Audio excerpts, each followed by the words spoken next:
Let me just show you what I'm working with here. Sorry, I'm not going to be able to show any snakes, probably for the foreseeable future, but I'm just scared of exposing anybody to what's going on with the Cryptosporidium at the moment. So there you go. There's Cinder, and at the moment, she is sitting just below the enclosure that Demi was in before she started regurgitating. This is what I moved her into because I wanted to reward her for being a little girl, a good little girl, and I have not reused it since. This thing was sprayed with hydrogen peroxide 12% twice, then steam cleaned out for 20 minutes, bare minimum. And then I put Demi inside there, and I suspect that she had crypto at the time. She was not regurgitating when I put her in there. I believe that the stress of moving into this new enclosure is actually the trigger that caused the crypto to grow out of control. Probably for the best that I discovered it, but at the same time, I'd rather she had not had it at all. But, you know, it's nice. It's weird. I felt a sense of relief when she was diagnosed because then I could just stop guessing. But, you know, and now everything's starting to sink in. So let's just wrap around here. Here's the air conditioning unit. It is turned and faced, this is how it's always been, turned and faced into the room. It hits this little metal beam that we painted and actually curves around in here and circulates in this part of the room. This is important because I wanted to make sure that that fan was not spinning. This fan is never on, and it is directly above the rack system that Demi is currently in. She is second peg down. And she's right, this is killing me. She's right there. She's right there. The reason she comes to the front is because she's hungry, and there's not a single thing that I can do for her. The last time she was regurgitating, I gave her some boiled fish, tilapia, and she kept it down. I'm thinking that's what I might do. I get the feeling that digesting hair is hard on them already, and with Cryptosporidium serpentis being in her stomach, it makes it even worse. But fish, just, you know, pure protein fish without supplements, she might be able to keep that down, and it might keep her going for just a little bit longer. I still haven't decided what I'm going to do. Still need to make some calls and figure out what's going on. Above her is Lily, who is the normal het lavender that I got from Glenn Fox of Fox Science at the beginning of the year. She had just come out of quarantine. She's only been here for a while, but she got put directly above Demi because I just assumed that nothing was going on. Now, ever since she started regurgitating, I've been treating her as if something contagious is, you know, possibly spreading around. She was not able to go into a separate room because we are currently ripping the house apart and renovating it. And what triggered that was renovating this whole room. When I had my scare in 2022, when they finally were about to come out of quarantine in 2023, I decided to spend $3,500 and completely rip out the carpet, put in a new ceiling, put in new fans. You know, basically everything got redone, including the molding, painted, etc. And now here we are again. So, above are some snakes. I think that rack should be fine, but I've taken the snakes out of the lower racks. There's cards there because I didn't want to move them over to where they are right now. This giant rack here was for the females and a particular ball python who does not like enclosures. He doesn't like being held. He doesn't like taking from the tongs, but he will eat. He poops. I don't think he's the source of the Cryptosporidium. He just doesn't like anything. He's a shy guy, and he's basically a pet rock, but I take care of him every week, same as everybody else. These bins are empty. Unfortunately, the one at the very bottom is where Demi was before she moved into the large enclosure, and after she started regurgitating, I put her back in there because I thought this is an issue with the space. And she kept regurgitating in there. She didn't want to eat for like a whole month. After she ate, she immediately regurgitated. So I thought, hey, she's not comfortable in this space either. Her nerves are up. Let's move her back into here. That was a huge mistake. And it doesn't matter too much because they're not super separated. Now, crypto is small enough that it can catch air currents and get blown around, which is why I mentioned this thing right here. Because there is no air currents, at least very barely any air currents in this room, in this part of the room. Over here, this was empty, except for Wiz, the ball python. Called that because he will pee and poop on me no matter what if I handle him. It doesn't matter. I've tried to socialize him, but that's what he does 100% of the time. So I just let him keep to himself, sadly. Here with the blue bowl, at least I think it's blue. I'm colorblind, so it's either blue or purple. Lady is in there. She was originally over here in the new snake rack that I just bought and unboxed before this diagnosis. It would have been great if I'd gotten the diagnosis before I unboxed it, but I didn't. Anyways, so I have 7 snakes moved into this one. She was at the second from the top. But guess what happened last night? She regurgitated a mostly digested mouse. So I immediately pulled her out. I pulled this tub out, took it outside, sprayed it down with 12% hydrogen peroxide, let it dry for an hour, sprayed it again, washed it out with soap and water outside, and then I took a towel, a wet towel dampened with 12% hydrogen peroxide, and I wiped it all the way inside that bin and let it sit for another hour. And then I put the tub back in, but without Lady. And I swabbed the regurg, and it's going to go off to RAL probably tomorrow. I'm hoping to give more of these snakes time to poop so that I don't keep spending tons of money just sending one sample at a time. You know what really sucks, though? All the things are starting to kind of line up and fall into place.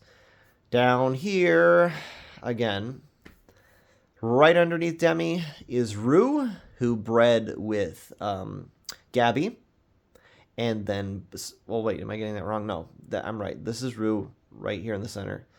Then on the very bottom is Chaz, who bred with Lady. And Lady is one of the snakes who became egg-bound. On top of that, I put 2 males in with Pogo before her egg-binding incident. These 2 males right here at the very top. So if Pogo happens to have Cryptosporidium, and I do have a swab of her fecal matter along with Ladies, those 2 will both have it. And not only will those 2 have it, my Lemon Ghost Woma that I just got from Jeff Gilwood this year will also have it because he was the initial one that I was trying to breed with her. So this could go way, way worse than I was initially thinking. I mean, my brain was overloaded when I got the diagnosis. I'm just now kind of, everything's becoming clear. And it's terrifying because I don't know what I'm going to do. I mean, I have thoughts on what I'm going to do, but it's really going to depend on the diagnosis that comes from these next swabs that I send in. I mean, my stomach is flipping knots right now. I feel like I want to throw up. Yeah, that's killing me. Oh, also, after breeding with, this is one consolation here. It might be, it might not be, because unfortunately Rue was still underneath there with Demi, who has obviously Cryptosporidium serpentis. He bred with Cinder first before he bred with Gabby. So potentially all my females could be infected. Now that I'm saying it out loud, it's not really a good thing. I was thinking he bred with Gabby, yada yada yada. But, you know, he bred with Cinder before he bred with Gabby, yada, yada, yada. And for some reason in my mind, that was a good thing. But now that I think about it, he was always in that bin underneath Demi. So he would have spread it around anyways. Good news is she still has a massive appetite. She was eating every 3 days to help her try and put back on weight. Unfortunately, I don't know. I really don't know what the regular weight gain is supposed to be for these guys. I mean, for all I know, this has been around since 2022 when my vet came back and said, hey, 3 of your snakes have coccidia. Oh, and by the way, coccidia is coccidia. No, we don't need to send the samples off to a lab to identify what type of coccidia. It's just coccidia. Thank you, vet, who doesn't know what they're doing. A board certified exotics vet. Yes. Yes, so much for those board certified exotics vets knowing what they're talking about. Kills me, just kills me. And then the whole thing is, when that diagnosis came down, I didn't know at the time that coccidia was the family that Cryptosporidium serpentis and Cryptosporidium varani are in. I hope I'm saying that right. Those are the two that can infect snakes and lizards. So, anyways, Cinder was diagnosed with it. Alice, who unfortunately passed away last year due to egg binding, and Pookie, who is partially brain damaged, thanks to an incident in brumation last year, all were diagnosed with coccidia, and we treated them, and the diagnosis went away. And for 3 months after the diagnosis went away, they were all declared clean, except for Cinder, who went 6 months on the medication that she was not supposed to be taking because it is for mammals and not for reptiles, because it is highly toxic to reptiles. Somehow she survived. Somehow the other two survived. I don't get it. This video wasn't supposed to be this long. It's never supposed to be this long, but I get to rambling. Anyways, if it turns out that coccidia was actually crypto, and I didn't know, it could have been spread around by the 3 that were initially diagnosed, because for all we know, it doesn't get cured and it doesn't go away. It can be put into remission, but no one actually knows if there's a cure for it. So it could be that Cinder was in remission, and then she spread it around. The thing about my snakes is, and I might never do this again now at this point, if I continue to keep reptiles, is that I like to free roam my snakes. They had the whole roam of this room except for that one, which I closed the door on. Oh, and this is the final part, okay? So if anyone wants to know how close the babies are to, this is why I was talking about the air circulation, there's the baby rack. And there is the adult rack, which has never been that close to the door, thankfully. It used to be over here. But I was like, hey, they might like a little bit more light. Let's put them where the window, the light from the window actually shines. And measured, it's about 5 feet. 5 feet from here to there. The only comfort I'm really taking in this is that when I'm in that, there's a huge temperature difference between here and there. No air actually circulates inside that closet, unfortunately. So it's like 80 degrees in there at the hottest, and out here it's like 72, 74. Because air doesn't circulate in there. And while there is a vent down there in the floor, right down there near the premium horse bedding, which is aspen shavings, just the cheaper version, that is actually blocked off thanks to renovation, so there's no air current coming up from the floor and circulating air in there as well. Oh, and the air vent in the ceiling is also blocked off, and has been blocked off for like a year because we thought we were having mold remediation in the attic. We did have mold remediation in the attic, and I didn't want the babies dying. Go figure, I was worried about the wrong thing.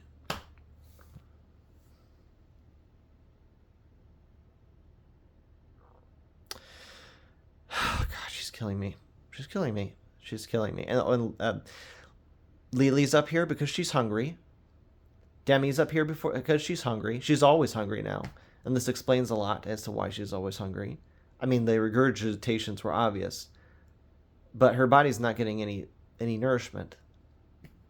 The only other snake that I'm super worried about in here, other than the fact that they're all close by, next closest, I mean, it didn't used to be Lady, who's right inside there now. It was Chaz, because Chaz,